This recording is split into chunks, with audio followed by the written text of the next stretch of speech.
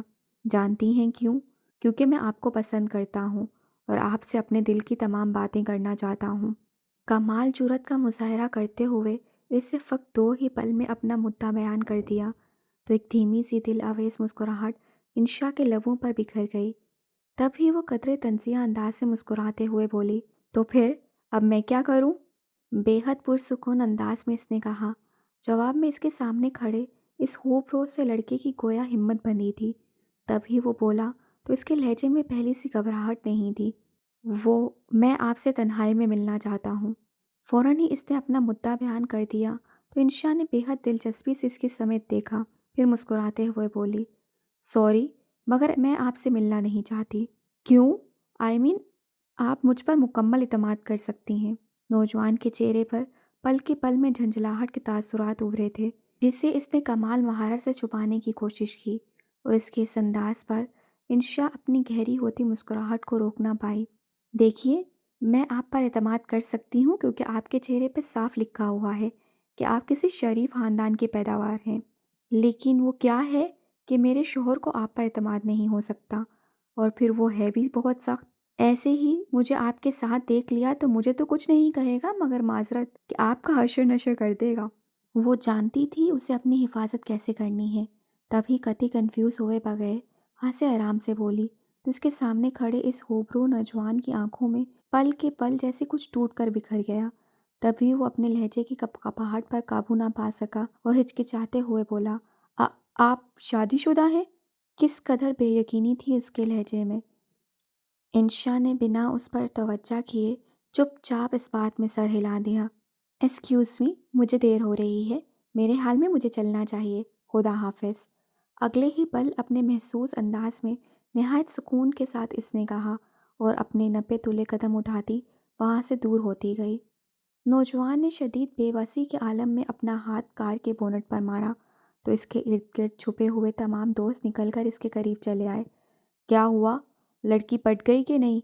اس کے سب سے عزیز دوست شاہد نے آگے بڑھ کر اس کے کندھے پر ہاتھ رکھتے ہوئے اپنے محسوس لوفرانہ انداز میں کہا تو نوجوان نے مایوسی سے نفی میں سر ہلایا، پھر اسی طرح قدرے شکستہ انداز میں بولا، شادی شدہ ہے یار، میری عقل گھاس چرنے گئی تھی جو میں پچھلے 2 ماہ سے اس کے لیے خوار ہو رہا تھا۔